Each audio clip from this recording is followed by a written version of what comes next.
YouTubers, Mike Martin's here, Mike Martin's channel. Hope everyone's having a phenomenal day. I'm just going for a nice walk here in the neighborhood. Nice, enjoyable walk. We are winding down our summer. We got a few weeks left. We're in fall technically. I mean, it passed Labor Day, but the weather's been really good. We're gonna have t-shirt weather for another couple of more weeks, and then it's sweaters, back to sweaters again. Anyways, guys, I want to throw a video up there. This afternoon, I was on the Skype with a conference call on Skype with a couple of people from New Zealand, and they have some pretty positive and solid speculation that I want to share with you guys. Everybody knows, well, the people that don't know, because everyone's following the United States, because the United States right now is going into an election year. Okay, fair enough, an election year, and things are pretty, people are seeing what is happening because of it.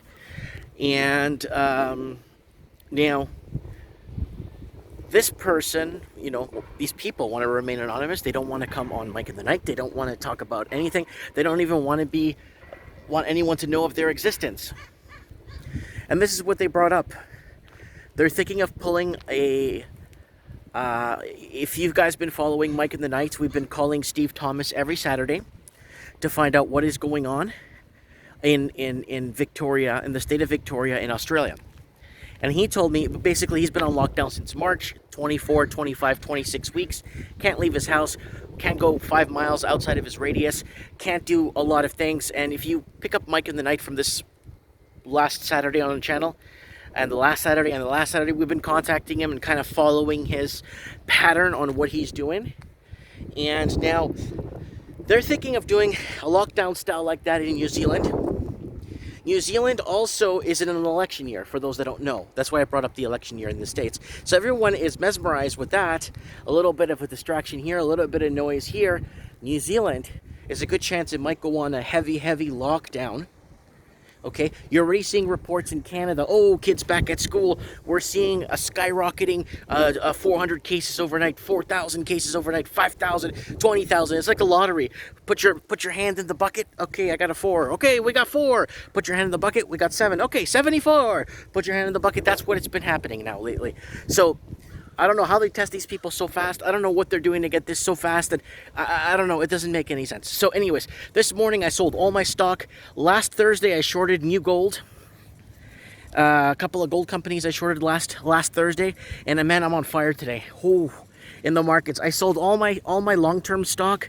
I'm going to put it aside. I'm going to put all the money aside until after the election. I'm not going to deal with it anymore until after the election in America. So I think things are gonna, I don't know what's gonna happen, to be honest with you guys. It's like damned if you do and damned if you do situation in the States. So now let me get to what's happening in New Zealand. It's an election year. A few years back, New Zealand banned foreign ownership in New Zealand. And it's been tough for the locals to get into the property market. So for a local New Zealander to get into the property market is almost impossible. Like, okay, I'll give you an example. Like this house over here, this like trailer type of, I think it's a trailer. Yeah, it is a trailer home. Okay, so a home like this kind of house I've seen in New Zealand, $1 million. If it's in close to Auckland, close to Welland, depending where it is, if it's close to a major city, like these kind of homes here, way down. So I'm just going for a long walk. I'm like 2 kilometers from my house. But homes like this are like 800,000, $1 million. And I've seen articles from New Zealand saying, oh, opportunity of a lifetime for a new family to get in, a new family to take advantage of this incredible opportunity. And how do they sell it? Well, money's cheap. Money's cheap. Borrow.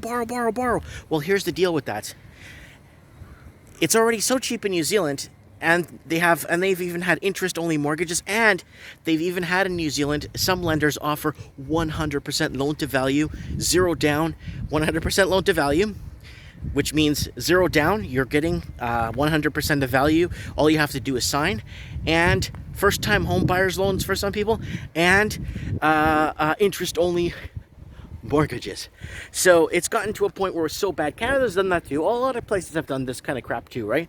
But New Zealand's gotten so bad, they're having a really tough time finding first-time home buyers. Homes are selling in New Zealand, don't get me wrong, and they're selling okay, But they are selling, but they're not getting fresh blood into the markets. And that is a major, major deal. So I kind of wanted to put that out there because that's kind of important. Now, let me get to the punchline. Sorry it took me 5 minutes, but New Zealand might go into negative rates. You heard it. They might start clocking down rates into negative territory. I thought Australia was the first that's going to do it. It looks like New Zealand's going to do it first. And that's why they want to put everything on heavy lockdown to prevent people from going out to the banks or whatnot. And the banks are going to declare holidays, of course, to prevent people from removing money from their banks. Now, this is all speculation. This is theorizing at its best, just theorizing at where it's headed, right? We've been kicking our can down the road for miles now, and it's been being kicked down the road for miles now.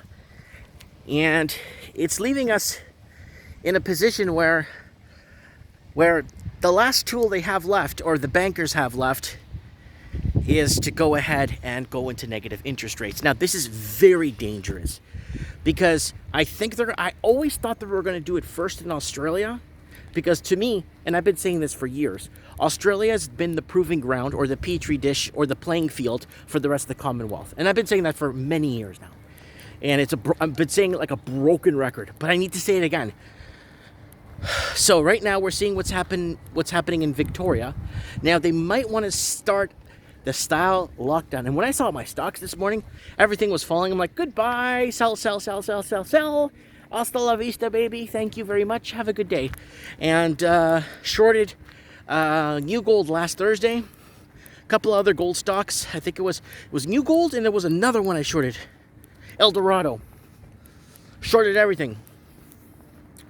And I've been doing good. I've been doing better with shorts than I have with long-term. I'm going to purchase something long-term with good dividends. Forget it. It goes up a bit, then it fizzles, and then... Anyways, let me know what you guys think in the comments below. I look very forward to reading your comments. New Zealand going negative rates. It's not unheard of. It's happening in parts of Europe. A lot of banks are kind of eyeballing that tool in the toolbox. You're working on something. You have this big project. You've already pulled out every tool in your toolbox to fix what you're fixing. You're eyeballing the last tool and saying, maybe this might work. Is it going to work? If they implement it, it will temporarily work. You'll start to see markets rally. But then what are you going to see after? You're going to start to see a huge correction. Yeah, but what correction? We should have seen a correction 4 times in the last 10 years. Argentina's seen 3 corrections, complete resets in the last 10 years. Argentina, look it up. 3 resets. And they still can't get it right. Comment below, let me know what you guys think. Thanks for watching, and we'll talk soon.